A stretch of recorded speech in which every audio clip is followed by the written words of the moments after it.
Hi everyone, sorry if you were just watching the previous video, we had a little false start there. It turns out you can't swap cameras halfway through. I'm currently using my cell phone camera to try and get a better picture because we were having some difficulties with our pictures before, but unfortunately it means in the corner up there it says IV Cam, which is the app that does it, that allows me to stream it live.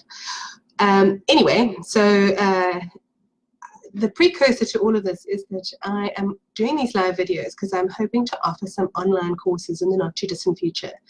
So any feedback that you might have about how it is to listen to me talking to you live and doing these things in front of you, I would love. Please keep it nice. Let's be, constructive. Today I'm going to show you a chocolate succulent. I'm just going to refocus us so we can see where we are. How's that? There we go. So this little chocolate succulent, here's one that I made a few days ago with one of my classes. I don't know if you can see it. It's a bit of a strange view there. But you can see they're quite sweet. It's like a little chocolate flower. So I'm going to make a pink version of that today. The first thing you need to do is make the petals. I'm just making sure my chocolate is nice and melted. So for that, you're going to need some transparency paper, the thinner version, so not too thick and chunky, otherwise you're going to battle to shape them. And then this is just a half a tissue box. Thank you, Twin Savers. Twin Savers, there we go. Which I've just cut them in half, so it's normally a tube. And this plastic is going to fit inside there like that. If that makes sense to everyone. First, I'm going to pipe the little petals on. So this is some chocolate that I melted. It's just white chocolate that I melted and added some pink coloring. I used this Barco Cerise coloring, which is very nice. It's got a bit of a glow to it. So just now when it comes to dusting, we'll hopefully have a nice bit of... Then I'm going to cut a small little hole in the end of my melted chocolate. This is just in a sandwich bag. You might want to tie a knot in the back, or at least twist the back so that you don't end up having leaking and such out the back. So to make the petals, you're just going to squeeze out a drop. Oh la la, it's gone a bit hard. You want them to be nice and round. So just shape it a bit. And then use your toothpick to pull it through like that. Then once you've got the shape, slide it into your tissue box so that it can dry in that shape. By the magic of television, here are some that I made earlier. These ones are slightly darker pink. I had some pale pink ones, but I think I've left them in the kitchen. So these ones that have dried, you can see they have a nice curved shape. I don't know if you can see that. And I'm going to stick them onto the middle ball. Okay. So for the middle, I made this little ball here out of chocolate modeling paste. It's got a nice big crack, so I'm going to make another one. And fondant mixed. So the chocolate modeling paste is a mixture of chocolate and glucose. And then I've added some fondant just to make it a little bit more pliable.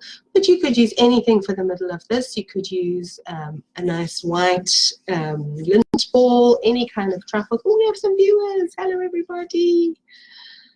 I love it. I love it. I love it. I love it.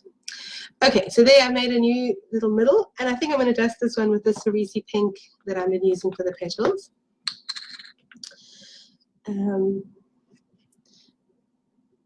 That one I dusted with some gold and pink. I might add a hint of gold to this one too, because that kind of rose gold is very trendy at the moment. So let's give it a little bit of gold. So there's my middle that I'm going to stick all my petals onto. Here I have some chocolate that's not really melted anymore. I've been talking for too long. Hopefully it's still melted enough for me to stick the petals on. And you're going to dip your petals in a bit of chocolate. You don't need a lot, just a little bit to make them stick. Do your first row right at the bottom like this. They can be sitting flush on the bottom of the board or whatever you're making it on. I would do 5 petals or 6 petals at this stage. Don't do more because it's difficult to get them spaced out around. Oopsie, I've just broken that one. Oh la la. Okay. Yeah, you can see this chocolate is set a bit. Look. What you really want is nice runny chocolate. I did melt it before I started, but obviously while I've been cooking, it has melted. It has hardened. Something like that. And then for your next row, you just go in between there. There's enough of that thick chocolate there for me to actually just stick it on like that. For this row, I would probably do 5 petals. Or 4 if you did 5 on the previous round. Oh la la, for another one.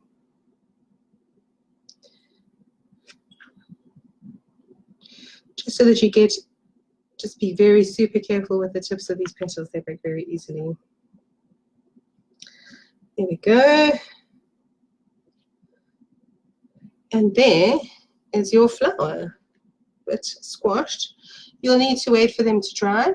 This one that I did previously, you can see the petals are much higher. I don't know if you can see that. I stuck them on. You could feasibly do another row like this to make them even more closed if you wanted to. It's totally up to you. The look of the flower is sort of, you know, in your court. Once you've finished it, you can also dust it with a little bit more of the pearl dust just to give it a bit of a zing. What you can also do to make it look even more realistic is do some darker petals and then a row of lighter petals around that. Yeah, I'm going to just go and take off the broken petals and stick my other petals that I left over there on, and then I'll take a picture of the finished product and put it in the comments for you to see what I've done. Awesome. Okay. Let me see if I can get my face back in the picture. There we go. So I hope you enjoyed that video. As I said before, I would love to hear your feedback because we are doing this with the view to doing more regular kind of online classes and stuff. We've had a lot of requests for that. So yeah, I hope you have a wonderful weekend, and I will post the finished product in a moment. Cheers. Bye. Ooh la la.